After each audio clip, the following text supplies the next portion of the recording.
Today we're going over the 2025 Bridal Banner in Fire Emblem Heroes. This year we have ults for Genealogy of the Holy War. You can get fancy new white attire for Tine, Larcei, Seliph, and a dual pairing of Julia and Ishtar.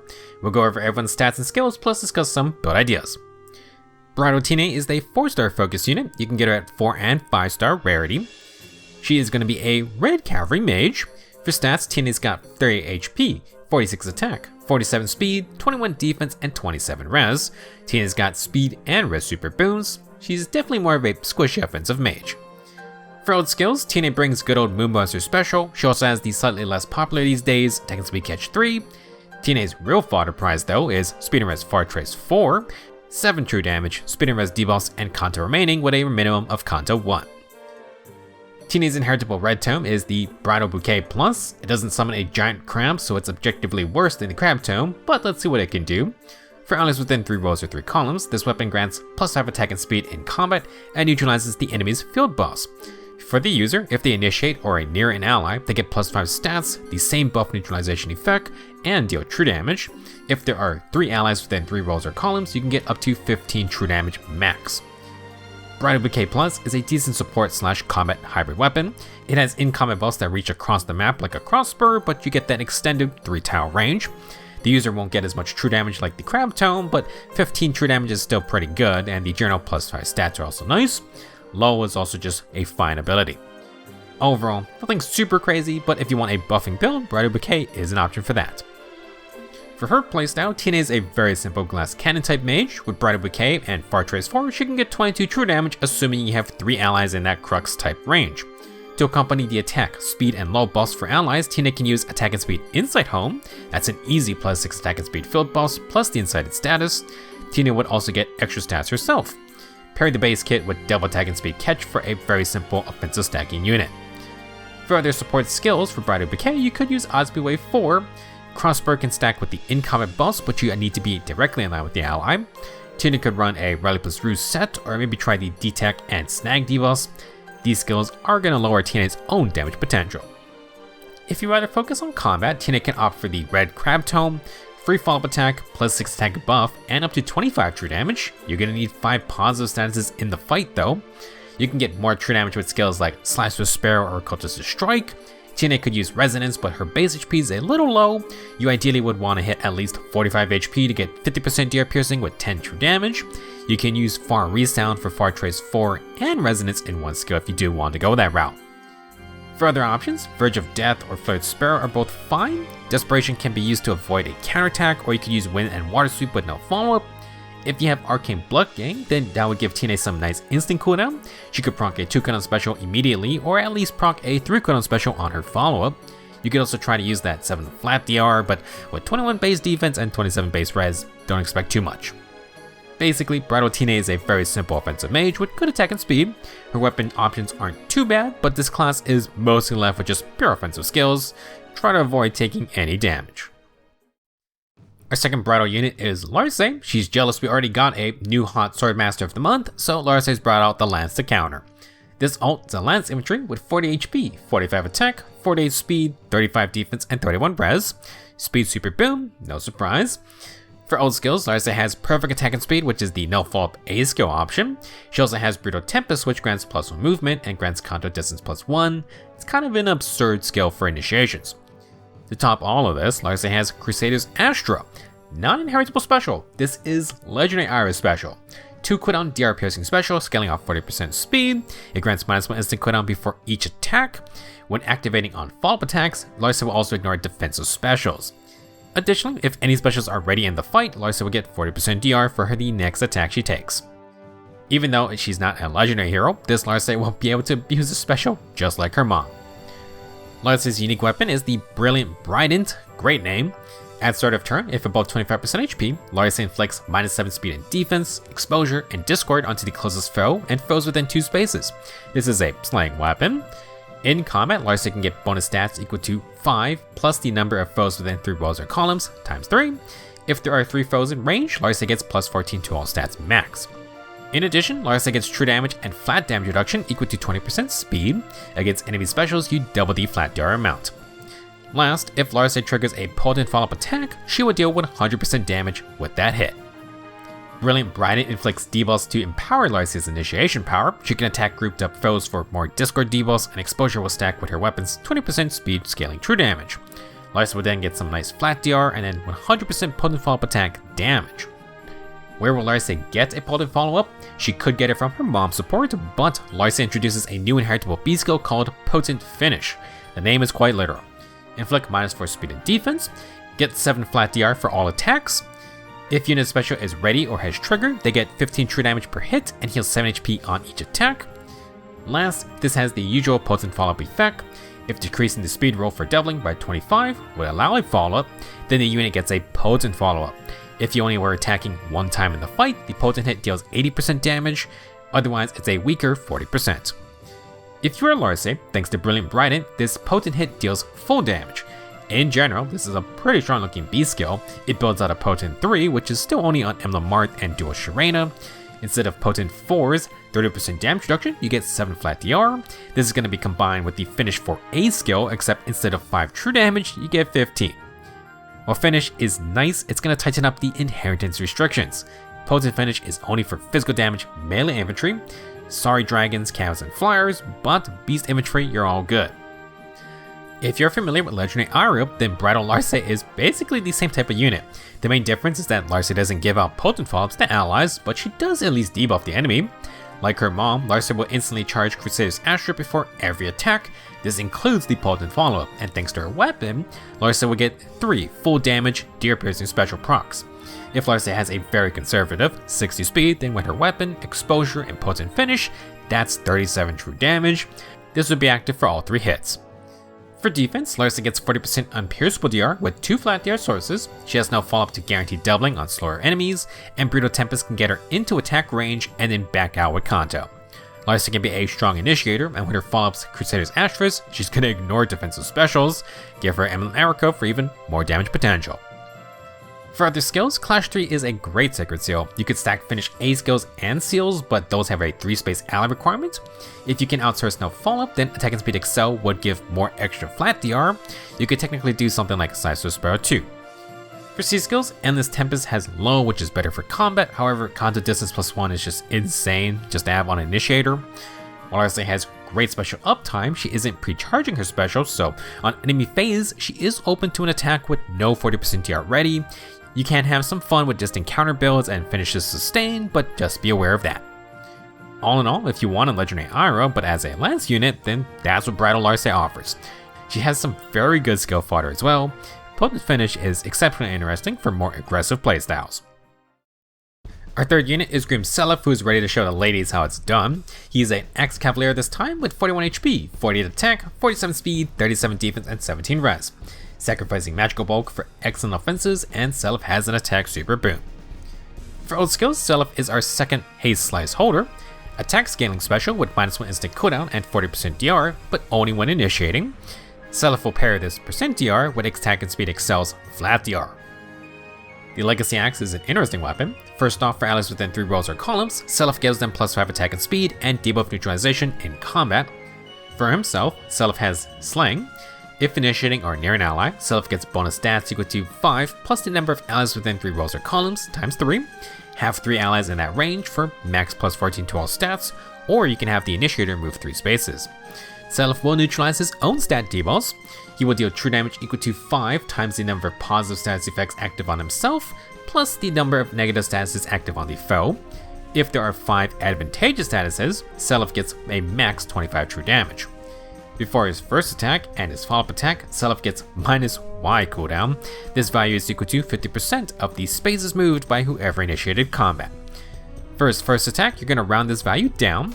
For Seliph's follow-up attack, you will round it up.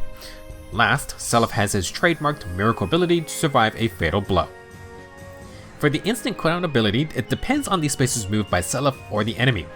If you move 1 space, he gets 0 cooldown on his first attack because half of 1 is 0.5, rounded down, that's 0, rounded up, that's 1 though, so Seliph will get that on his follow-up.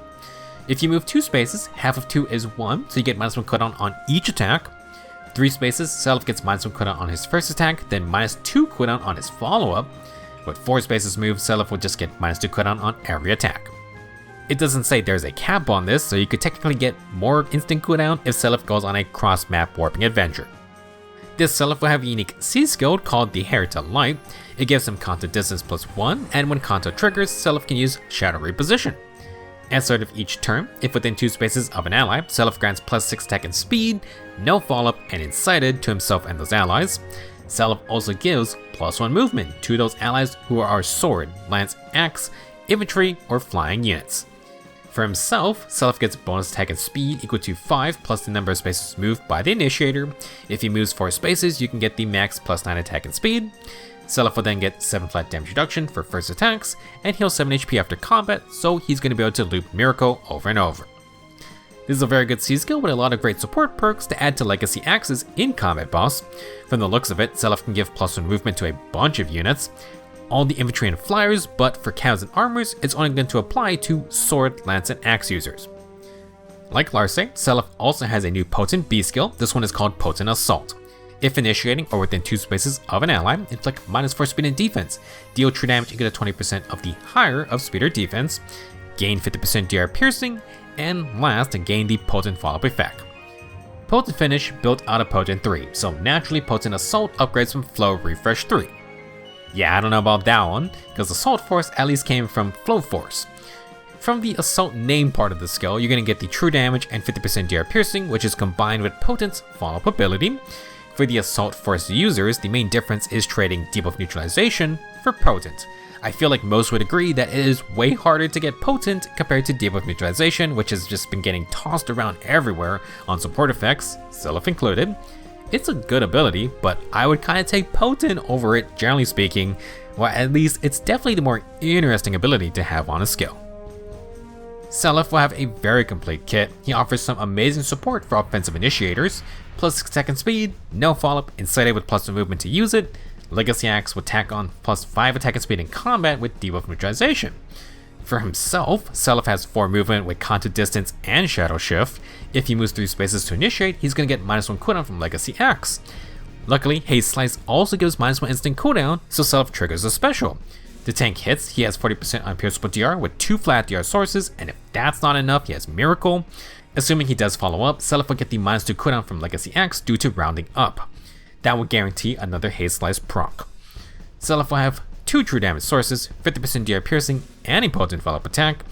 The main thing to keep in mind is that Seliph must start each turn within 2 spaces of an ally. That is how Hair to Light triggers. You also need to stay near allies if you want to enemy phase. He's not going to have any % DR, but the guy still has Miracle, and he can loop it. For other skills, Clash once again fits Seliph very well for Sacred Seal. You could use Prime 3 or the Tier 4A skill for just encounter. Since he has Miracle, you could use Blue Skies for less flat DR, but more true damage. For B skills, I mean, Potent Assault is kinda already everything Seliph wants. You could use Momentum to offset multiple layers of Scowl, but I don't know if that's worth it. Since Seliph can get instant cooldown before his first attack and his first follow-up attack, you could use Desperation for back-to-back specials. If you want to be annoying, you could use Winter Water Sweep or even Pass. With his extra cooldown and Miracle looping, you could do Gale Force to just fly around the map. Overall, Groom Seliph is an initiator that can prop up other initiators with all his buffing. He's got Miracle, cooldown, and a good amount of true damage with % DR and flat DR. Also, the dude is just very fast, and he's a 4 movement Cavalier. Last up for today is dual Bridal Julia and Ishtar. They will be a colorless infantry mage, and for stats, Julia's got 40 HP, 49 attack, 17 speed, 33 defense, and 49 resistance. She will have attack and res super boons. Julia will be using her flat res stat for her kit. For old skills, Julia's got attack and res finish 4 for true damage and healing when specials are ready. She also has Times Pulse Helm, which is the TP4 upgrade that grants bonus attack and res in combat. Julia's Loving Bouquets is a 14-white tome. For allies within 3 rows or columns, grant +5 attack and res, neutralize the foe's field boss, and grant -1 instant cooldown before their first attack. For Julia herself, she has a Dragon Effective Slaying Tome.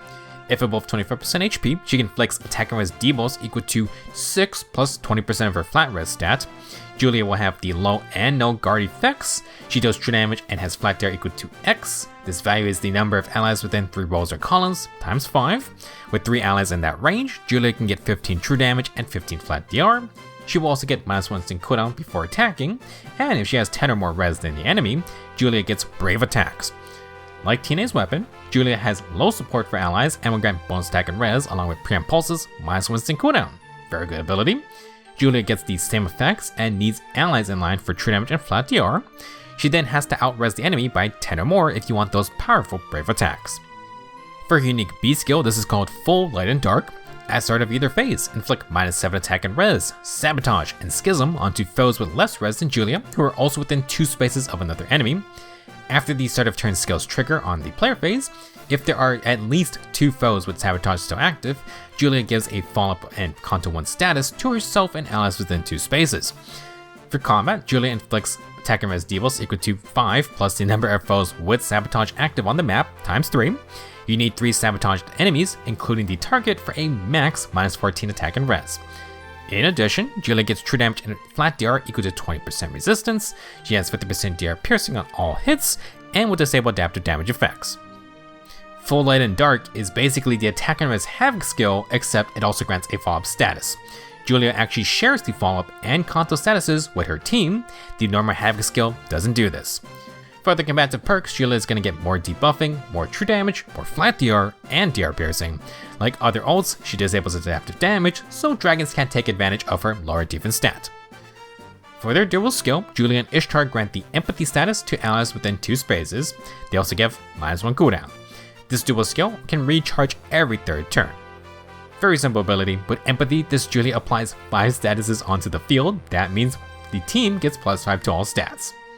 As for the -1 cooldown, this can help with Julia's new inheritable special. Ice Wall is very interesting because it's inheritable by everyone except healers. To be honest, Ice Wall isn't treading new ground. It's a 4 cooldown special that boosts damage by 70% resistance. It's a weaker Glacies. In exchange, if the unit or foe special is ready and the user is within 10 res of the enemy, they get 40% damage reduction for the next attack. Ice Wall is just a 4 cooldown Dragon's Roar, except for all classes. Unlike Dragon's Roar or Gust or Boulder, the stat check is very generous. For some notes, Ice Wall will be the first time non-armored mages and dragons get a unpierceable % DR skill. For the sword, lance, axe, calves, and flyers, this is a way to get 40% DR on the enemy phase. Haze Slice is player phase only.